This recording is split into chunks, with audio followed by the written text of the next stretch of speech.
Teman-teman, Bapak Ibu masyarakat Jakarta Barat khususnya dan masyarakat Aru pada umumnya, mari kita satukan persepsi kita.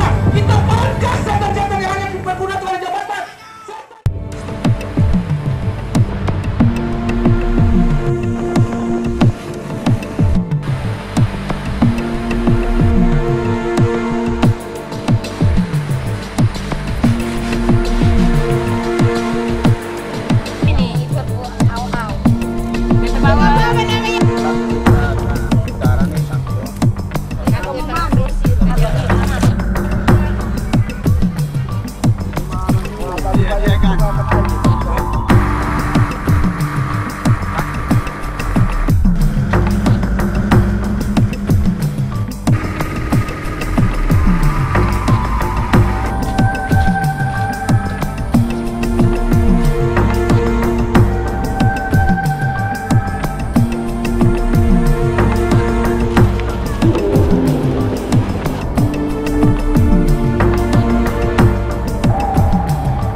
Kepulauan Aru merupakan sebuah kabupaten di Maluku bagian tenggara yang berbentuk kepulauan, di mana secara administrasi kepulauan ini masuk dalam wilayah Provinsi Maluku.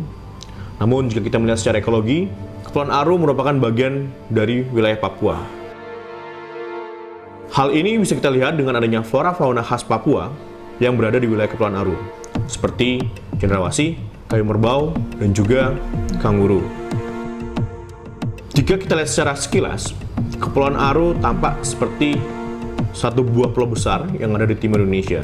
Namun jika kita melihat secara seksama, ada sekitar 187 pulau yang menjadi gugusan Kepulauan Aru ini.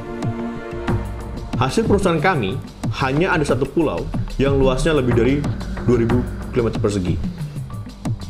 Dalam Undang-Undang Pengelolaan Wilayah Pesisir dan Pulau-Pulau Kecil, sangat jelas tertulis bahwa segala macam kegiatan yang dapat mengancam ekosistem pulau-pulau kecil sangat dilarang.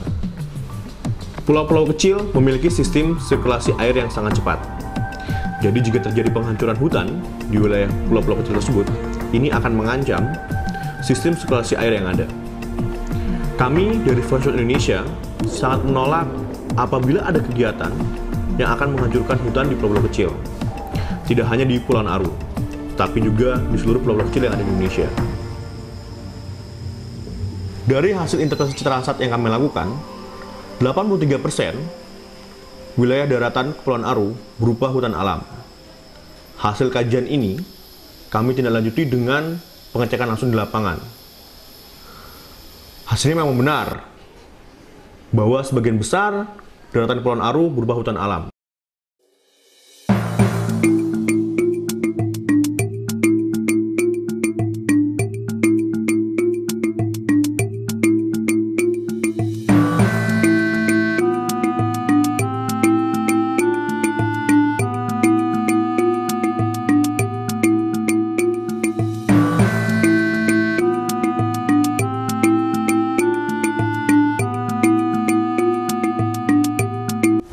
Masyarakat desa Karangguli mencakup seluruh desa-desa di jajaran Urusia yang membawahi 72 desa. Pasti menolak Menara Group. Pokoknya perusahaan yang mau berusaha di hutan secara besar-besaran, itu kami tolak.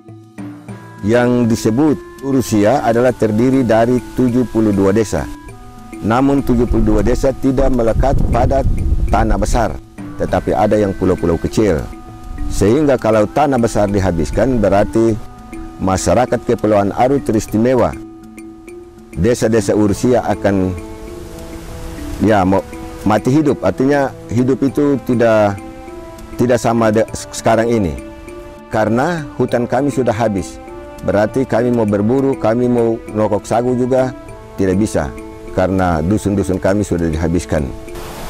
Kita bisa bayangkan saja kalau hutan kita ini gundul.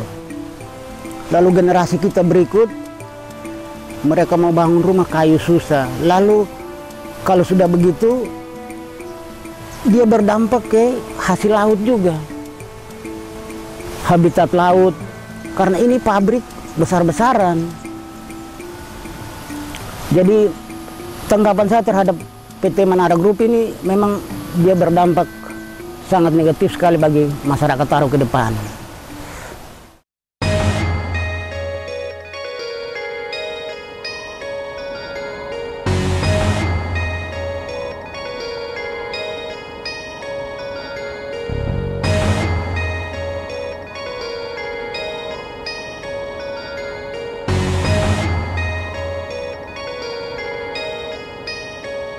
Sebagai masyarakat adat, mereka itu memang secara turun-temurun sudah ada di sana, ya, dan mereka kan tersebar di beberapa pulau yang ada di Kepulauan Aru, dan mereka punya falsafah kehidupan sesuai dengan ajaran leluhur mereka yang mereka sebut dengan Sitakaka Walike.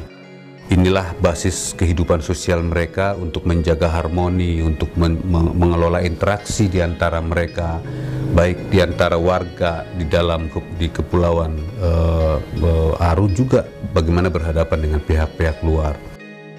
Mereka juga membangun satu sistem pemerintahan adat. Jadi di setiap negeri ada pemerintahan adat, di setiap kampung, ya itu di sana ada pranata adat, ada hukum adat, ya, dan kalau ada orang melanggar aturan juga mereka memperlakukan sistem peradilan adat, dan yang terkenal salah satunya yang disebut dengan Molo Sabuang. Hutan-hutan yang selama ini di sana itu tetap ada dan lestari. Itu lestari bukan karena dilestarikan oleh pemerintah, apalagi Kementerian Kehutanan. Itu lestari karena memang masyarakat adat di sana menjaga hutan-hutan itu untuk mengelola sumber daya alam, ya, di samping penataan kepemilikan juga ada yang disebut dengan sasi kalau di tempat lain, sir. Jadi dengan sasi itu mereka sebenarnya mengatur secara baik bagaimana mengelola sumber daya alam, mana yang bisa dipanen sekarang, mana yang harus dibuatkan larangannya sampai masa tertentu dan kemudian baru bisa diambil.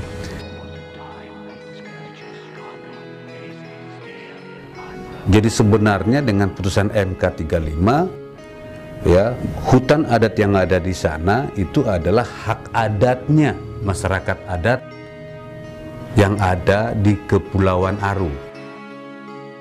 Kalau MK 35 dilaksanakan, maka hutan-hutan yang ada di Kepulauan Aru itu mestinya dikembalikan ke Petuanan. Karena dikembalikan ke Petuanan, maka kontrol terhadap hutan adat itu tidak lagi di tangan pemerintah, tapi di tangan masyarakat adat.